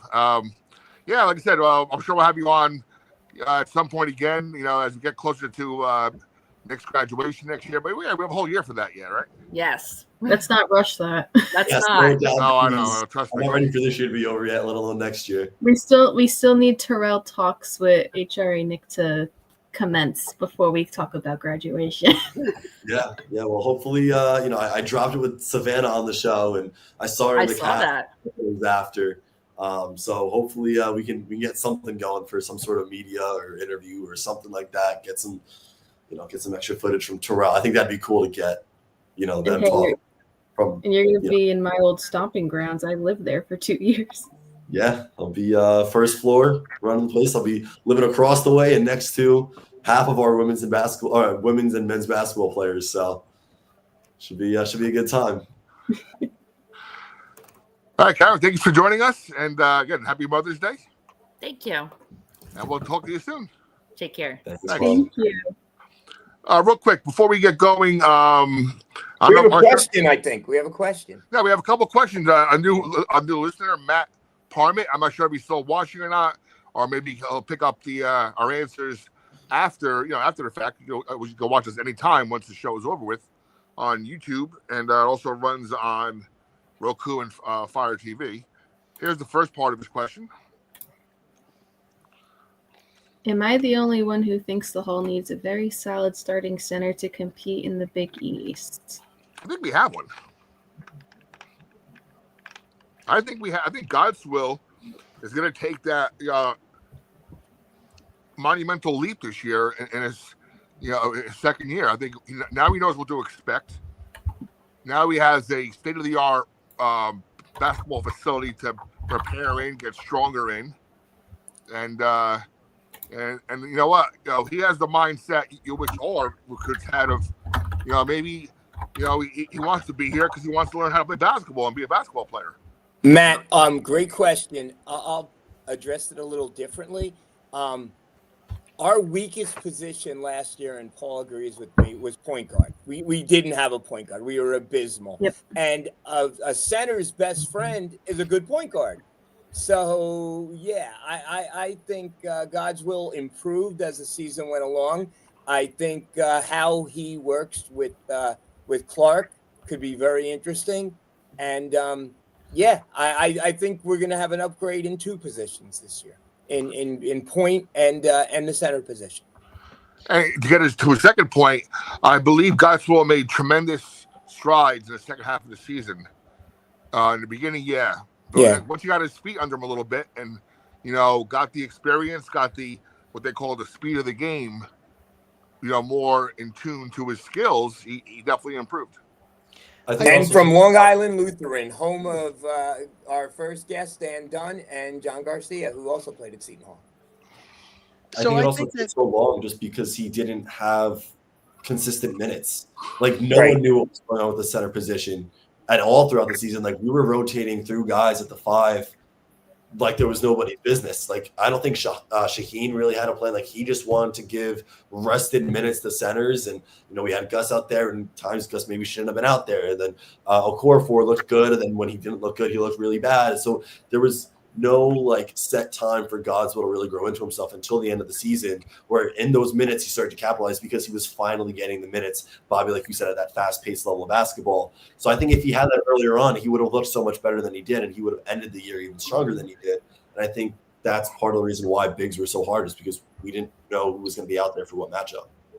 And don't forget, he started game one and started early in the season because Okafor was injured. So maybe that was a little blessing in disguise because he was able to get in that starting position early, though probably really raw, but, it gave him the playing time, or the run, as they say, to help him get, a lot better in the second half of the season. And Okafor is still in the portal, ranked like 1100th, and nobody has bid on Okafor. I think David Gabriel was actually higher than Okafor. But Nick, you make a great point in that their center and again point guard were the two most unsettled positions last year. We didn't have any idea who was going to play and how well. The other thing to answer Matt's question is when you think about what Coach Holloway wants out of a center, he's looking for 10 boards. He's looking for 3 block shots. He's not looking for a lot of points. I think that both, depending on how they want to play Stephon Payne and what they want to do with Godswill, I think that they can get the kind of production that Shad's looking for out of center. And again, to Nick's point, Bud Clark, from what I have seen, is a very, very good interior passer. So he will get to the rim, and if he has to dish, he can throw that 2-foot pass, which is so hard to throw in the lane. And so it's possible that between dishes and and putbacks, we get 10, 12 points a game from each one of those guys, and that would be a very, very big help offensively. Matthew Silva, Okafor committed to Wichita State. Correct. Yeah, you're right. I forgot about that. Oh, did he? Oh, that's right. And don't forget, Wichita State about 5-6 years ago were a very, very good team. That were consistently in the top, Sweet 16 conversation for a good 2, 3, 4 years there. Yeah, I mean, we've talked about the talent level before. We, other than Isaiah Coleman, right? All of our portal transfers have gone down to mid majors, right? Isaiah Coleman went to Oklahoma State. Yeah. Everyone else seems to have dropped down a level. Yeah, and that just might say a lot about. That you hate to say it, but they weren't very good in the first place. So it'll be interesting to see we're bringing guys up from the mid-major level, how that ends up working out for us. Yeah, they had the stats at mid-majors, so that's what we're going to try this year, and hopefully it'll work. It might. I'm excited. I really am to see Bud Clark and the rest of the team. See how. But the thing in basketball, and we talk about Moneyball, and I wanted to make this point. The difference is, in baseball, the catcher and the left fielder have no interaction, right? The pitcher and the short, really, there's no interaction. Basketball, you got to see how everybody's skill set gels together. And are they team players? Do they, set screens, try to make other players look better? So important. And we'll see. That's why it's very interesting. And I think, and I'm sorry, Nick, when we look at Coach Holloway, this season, the team never came together. No. In 2024, we saw not only the team improve significantly from December to January, but the individual players improve. And I remember thinking about how much better Bediako had gotten and how much better Dylan had gotten. He had a stretch of 3 or 4 games where he was getting a double-double. And so the team bought in, the team played together as a team. They knew their roles. That didn't happen this year. And I think partly because of the talent level, and I think partly because it just, personality-wise, it just didn't happen. So Coach is 1 for 2 here for making that happen. So it'll be interesting to see, if this year, if he can get the team to buy in, find roles, and improve as a team. I certainly team chemistry, very important. Yeah, I certainly think he can because we saw him do it 2 years ago. And that'll segue into the next thing. Nick Morgan, put your RN hat on, or RA, whatever you are. RA. RA. RN is a nurse. When do the kids come back on campus for summer school? Because that's when the individual workouts start, and that's when some of the early season work gets going. Right. Yeah. I'm not a summer RA, so we do have some of them that live in Terrell. So I come back August 8th. So again, shout out to my mom. It's her birthday that day. So I am moving back in on her birthday. Happy birthday, Karen. But for HRH training, I move in August 8th. And I'm sure everyone will be well here and settled in and everything by then. So I don't know exactly when they are getting. You're not taking any summer classes? No, I'm not taking summer classes. No, I'm focusing on Staten Island, and on their off days, I'll be home with my sister and my mom, and hopefully do some day trips and kind of hanging out Jersey Shore, hanging out outside, barbecue and grilling. But once the Ferry Hawks are away, when they're on the road, I'll just be. Because I know the philosophy with Willard is get the kids in the summer, get them like 6, 12, 18 credits, whatever in the summer, less workload during basketball season. And that's been their philosophy. And then get them, get the workouts going. So I'm sure with Shaw, and that's going to continue. And that's the way to get all these new players kind of, with each other and to build some of that chemistry we were talking about. Yeah, we had a comment from Patrick. I'm sorry, real quick. We had a comment from Patrick Dillon on another the other Seton Hall page, saying that Dar was a big pickup for our team. Let's hope so. Let's hope so. Go on, Nick. Yeah, I was working the Terrell move-in actually this past summer. So it was like August 20th, maybe give or take 21st. I was working the upperclassmen move-in, and I watched Gus Yalden move all his stuff into the building and a couple other players. So like Gus was moving in just like any other student. Whether or not he was located elsewhere for the summer, maybe, or maybe they weren't. Well, what they do is, and this, they stay there during summer classes, then they leave, and then they come back. Yep. Right. There's like a 2-week period that they have to leave. Yeah, they have to move out because they're not in the same rooms that they are in the fall. Right. And I know that because when I moved into my dorm on the 4th floor, there was a giant bed where there should have been 2 singles. And I had to be like, hey, like, this is not right. My roommate comes in tomorrow. Like, we're not doing this. All right. Any final topics? Any final topics? How are the Yankees doing with? By the way, we have a very enticing pitching matchup today. It's It's the Fried Wu, or if you read it off a screen, Fried Wu matchup today. It's as advertised. It's a 0-0 game in the 4th inning. The Yankees tried to push something across early, but really nothing going on. 3 hits total for the game. So it's a classic pitcher's duel. It's exactly what you want to see in this matchup. Nick, when you announce, whose style do you take after for baseball? Do you do anybody that you try to pattern yourself after, or you just Nick Morgan? Not particularly. I'm just kind of like Nick Morgan. I get hype on the broadcast. I have the flap your wings home run call for the Ferry Hawks, and then sometimes I try to do a different variation for the players too, depending on who it is. Like last year, I had a couple individual after I did the flap your wings for guys. But no, just kind of the panda I do like in the moment. I try to differentiate with him every time just because of how many he has under his belt and how many home runs he's logged. I try to do something different every time for him just because how many home run calls are out there for him. Yeah. Nick, who's your favorite baseball announcer? That's a good question. It's tough. I mean, like growing up as a Yankees fan, it's like Sterling is kind of the easy answer. It's like the easy way out.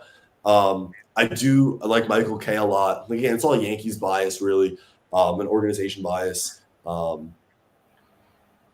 I would say John Sterling, just like I think he did so much for the game, and Vince Scully too, I was a big fan of as well. I tried to tune into Dodgers games, and I loved just listening back to his highlights of him calling a game. Like he painted a picture like no one else in sports commentating or in baseball commentating. And Vince Scully didn't have a color man; he did it all by himself. Right. Yeah.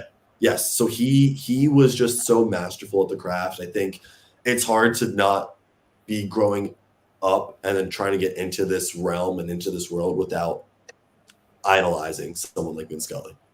And I'm going to go the opposite for Paul, Bobby, and I of Vince Scully, the anti-Vince Scully, Phil Rizzuto, who talked about cannolis and his wife's Cora and everything but baseball, was probably my favorite all-time announcer.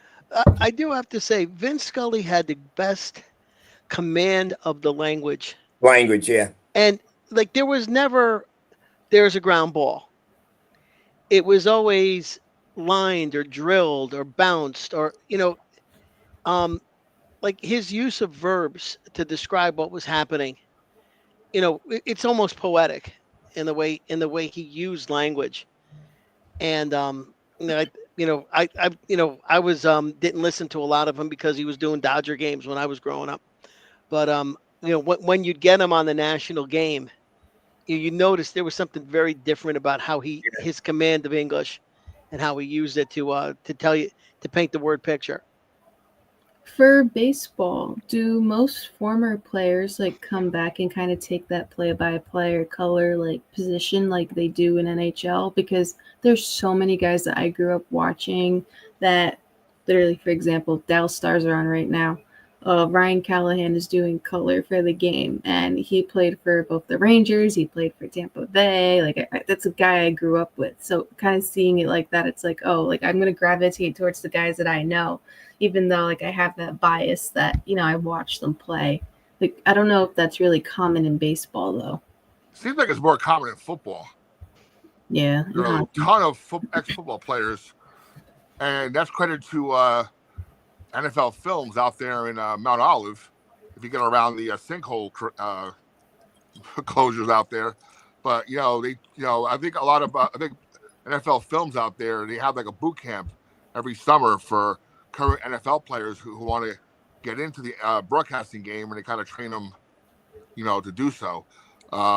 Baseball, I mean, Phil Rizzuto was ex-Yankee, yes, but Kay and Sterling weren't ball players, right? What's interesting about Rizzuto is Rizzuto was play-by-play. A lot of ex-players go to color. Yeah. I was just trying to think, like, would Pat Summerall be the best ex-player to do play-by-play? Am I missing somebody else? It's interesting, right?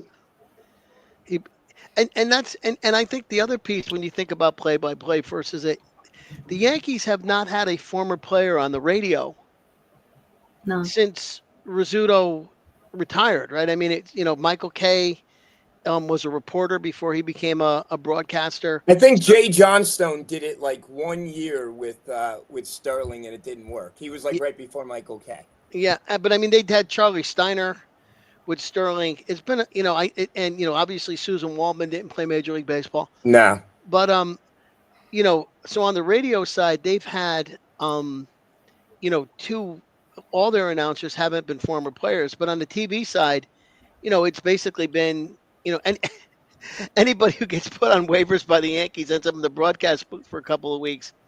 If it's not O'Neill, it's Girardi. If it's not Girardi, it's Cone. They had one of their guys, right? I'm sorry? Todd Frazier did a couple games, right? Todd Frazier's done some games. Yeah, I mean on the color side on television, they'll it's all former players. I thought Girardi was very good. He was one of my favorites. He was. By the way, I'm heartbroken for Oswaldo. He's one of my favorite players. He's a guy who's extremely valuable because he plays 7 positions, and that saves a lot of it's a very valuable spot on the roster because he can do so much and use roster space for something else. Could you imagine a trade with the Red Sox for Devers? I don't want him. Well, yeah, I mean, we got enough attitudes as it is, but we got a hole at third base, and that's the only position he wants to play. But what would you give up? I don't know. That's the thing. I mean, the guy's making $31 million and doesn't have a position. Maybe I don't know how much. I don't know how much the Red Sox are in a position to demand. And I was gonna say the Red Sox might be ready to dump him at this point too. Like they might not care. Just someone take him off our hands or something. Right. I mean, but it's like buying a used car, though. You get somebody else's problems. Yeah. Yep, that is true. Also, in regard to the Dallas Stars, I sent this to Nick earlier. Apparently, Paige is front row at the game, and Dallas is right now up 3-1 with an empty net with 1:50 to go. And I missed who scored, but he scored 3 goals because hats were flying anyways. So it's a good game. Sorry, Dallas is not a basketball town. I mean, yeah, the Mavericks won, but Cuban's out of there now. Paige wasn't exactly thrilled to go to Dallas to play start her professional career. Oh man, I'm so I'd love to go see a Dallas Stars game in Dallas. It just looks like so much fun, like the atmosphere right now. It like all the electric green and oh my god, Jake Ottinger is one of my favorite goalies too, and he's just been a brick wall tonight. He only let one goal in. Brick wall. Against Cool. Who's your wins. favorite hockey announcer? Oh boy. Mike Doc Emmerich. Mike Doc Emmerich. It has to be him. Oh yeah, a legend. Though if we're talking current for the Devils, it'd probably be Matt Laughlin. Not just because he's a Seton Hall alum, but I just recognize that voice from when I was a kid when he was on The Fan, and now he does exclusively for the Devils. So just that growth there, and getting to meet him at the gala last year, it was really exciting. Yeah, he's pretty nice in the press area too. He's very friendly. Yeah, he is really great. When I was in high school and he was at WSOU, or maybe I was in middle school, he let us go into WSOU and gave us a tour and was very friendly. So even way back then, yeah. That is awesome. But like I was saying before, like there are so many former players that are now like stepping into that color role. Like Ryan Carter, he now works for the Minnesota Wild and does color for them every game. Ryan Callahan's doing ESPN. TNT, you got Lundqvist now. Lundqvist is always the best dressed guy in the studio. Like he's very dapper man. Dapper man. Who's going to replace? Is he going to replace Micheletti? Who's going to replace Micheletti? I don't know. I was surprised to see Micheletti step down from the Rangers because we know Sam Rosen was retiring. Right, and they did it together. That was interesting. But Nicole, you were talking about seeing Page play. You know that the first game of Dallas against where is Caitlin Clark, Indiana? Yes, Indiana. They're getting $1,000. What? For courtside seats. They moved it to a bigger arena too, because they know it's going to be one of the highest grossing games that season. Yeah. Cheapest ticket is $450 on Vivid Seats. Wow. Yep. You got to. I didn't spend $450 for my Knick playoff ticket. Also in WNBA news, Faith's girlfriend Cheyenne Sellers was waived by the Atlanta Dream, so now we got to see where she ends up again. Yeah, that's the problem with WNBA. They don't have there's only a certain amount of teams, right? They don't have a G League. There's no G League. The G League is international, and the 3-on-3 league is basically the top 50 players, or 40 players, So it's kind of. It doesn't make sense either because she put up. I think she played one game with Atlanta and she did really good, and then the next day they waived her. Or am I thinking of I think I might be thinking of another player that got waived, but apparently people are complaining. It's a new franchise, and they don't know what they're doing yet. So why would you draft somebody and then waive them? A week later. Yeah, it doesn't make sense. Well, folks, I'm unfortunately going to have to leave this dig. Well, no, we're almost done. Why don't you give us your final thoughts? Well, more talent on Seton Hall's basketball team this year than last year. Nick's mom's cool, and as far as my Yankees are concerned, you said 3 hits in the game. I wonder if Judge has 2 of them.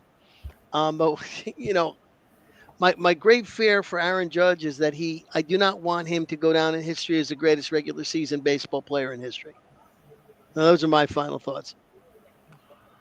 Duncan Nick Morgan. Actually, Duncan, besides Duncan at basketball, NIL Duncan Coffee, right? That'd be perfect. Yep. Call back to my mom. My mom would love that too. She's there all the time. That's where I use all my Pirate Box on campus is Duncan. Well, unfortunately to report, it is 1-0 Seattle. Bottom of the 4th. The Yankees have 1 hit, so it was 3 hits in the game. It was 2 for Seattle, then 1 for the Yankees at the time. I think Cody Bellinger got the only hit. I want to say it was a double in his first at-bat of the game. So, yeah, my mom is cool. I agree. Good sentiment there. Shout out to my mom. That was great. Thanks for coming on. And yeah, Seton Hall basketball is looking like it's going to be trending in the right direction this year. Hopefully, we can just get things to fall into place, and we can kind of see how these pieces start to all come together. But yeah, it's looking good. Hopefully, the Yankees have something in the tank. Yeah, aside from this Rutgers kid, right? It seems like we're waiting for the settlement to go through, and then we'll figure out what our next moves are going to be. Right? I was shocked by the Rutgers kid because they were. It seemed like we were very hot on him, but yeah. Now tomorrow, by the way, at the Somerset Patriots is their annual STEM day. So they have an 11 o'clock game, and they're because my son is heavily autistic, and we take him to this game every year so that he can run into his old teachers. So a game starts at 11 o'clock. What is that, PNC Field? I believe so. TD Bank Ballpark. Yep, TD Bank Ballpark. Yes, and they'll be so they start at 11 o'clock. They do a lot of weird they have an Albert Einstein race, I think, one year. So, but it's an 11 o'clock game, 11 o'clock in the morning. So that's where I'll be tomorrow. I'm taking the day off and going with my son. That's fun. awesome. Fantastic. That's awesome. Very nice. Yeah, it was always great working games too. Nick to Milburn, final thoughts. It's May 13th. Seton Hall has been done for like 2 months, and we just spent 2 hours talking about Seton Hall Pirate basketball and everything else. And we've gotten a great amount of comments. And like I said, that's my favorite show when people participate, correct us, give us info, good questions from Matt Parnett. I mean, that's what it's all about. So thank you. Nick, your mom was awesome. A great spot. The apple doesn't fall far from the tree. So, yeah. So I love doing this with you guys. And, hopefully in a few weeks, I'll be able to get down to the Borgata. Nikki Borgata, if you don't mind, I'm going to go last today. You want to take over your spot? Yeah. Okay. So before I get into, promoting our lovely Facebook group, I want to just quickly, once again, promote 2 upcoming events with Seton Hall alumni. First, on June 6th is going to be the Many Are One Alumni Awards Gala. I touched on this a little on our last show. We have 3 honorees this year. The whole event is to support the RISE, which is the Resilience, Integrity, Scholarship, and Excellence Endowed Scholarship Fund. I went to it last year as a first-time alum, and it was a really great time. I encourage everyone to look on the Facebook page, go and register. I'll be there if you want to meet me. It'd be great to meet fellow alums. And then the day after is going to be Alumni Reunion Weekend on campus. It's a great way to connect and reconnect with fellow Pirates and relive the magic of South Orange. There's going to be campus tours, including the basketball facility. I found this out earlier. There's going to be tours of the new basketball facility. So if you haven't seen it yet and you really do want to see it, I highly recommend coming to this. There's going to be food trucks, live music. The pub is coming back for one day only. There's going to be a happy hour. It's amazing. And they're honoring golden and silver Pirates with the milestone reunion classes ending in 0 and 5. I also have that link coming tomorrow in the Facebook group. That's going to be published around 5 o'clock tomorrow. So keep an eye out for that registration link. And lastly, I know I kind of ramble.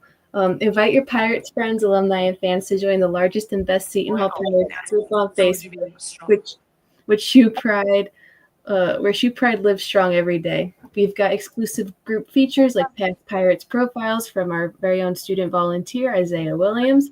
We have direct posts from the media insiders like Jerry Carino, the Asbury Park Press, Jaden Daly, the Daily Dose of Hoops, Bobby Blackjack Garente, and Surge Sports, which hosts our lovely program, Matt Lozinski, and Brian J. Novellis. We also have our group exclusive live shows, including the Coach Boss Show, the Pirates pregame show, which will resume obviously once the season starts again, and our midweek show, Hall Hoops and Happenings, which is always going to be supported by Surge Sports on Roku and Amazon, which is going to expand our reach to Pirate fans everywhere. And that's all I have to say. Well, I chose to go last today because little somber news. One of my former broadcasters passed away. I just want to get a quick picture of that. Every Saturday morning at 10 o'clock, we have Sports with Mano a Mano. It's on Surge Sports, probably our longest running show we've had. And unfortunately, Stephen Monahan passed away yesterday. He had a stroke a couple of years ago that kind of left him a little, I don't know, he couldn't speak, that kind of disability. He's very banged up and he was getting better. I heard he had cancer. And my guy Eli, who'll be joining us next year, has taken over as his spot on the show as brother Jim's co-host. But I would be remiss if I didn't at least dedicate this show to Steven, who's in a better place now. Sorry about your loss. Yeah, and actually it's a second Surge Sports / I-95 Sports Network alum who's now in heaven, and our team is growing up there. But hey, we're it's a joy to do this and create legacies and connections that will last forever, and that's part of them. But hey, it's the middle of May, and like I said, it looks like a cool week coming up weather-wise. I don't know where summer is, but like Nick said from above, it's gonna be 95 one day, and it's not gonna stop until September. Yeah. So on behalf of my co-host here, Nick from Milburn, Paul Justafan, Duncan, Nick Morgan, and Nikki Brigada. That's your name now. It's gonna stick. We'll see you guys and gals soon. Maybe not next week, maybe the week after. We'll see, but we'll see you back soon. And of course, always look for our commentary in the page as well, as a lot of us. Paul's been a great job posting some articles and whatnot, and hopefully this NIL gets solved soon, so we can start moving forward and getting some players here. Pirates out. We'll see you guys and gals soon. Good night, guys. Thanks, brother.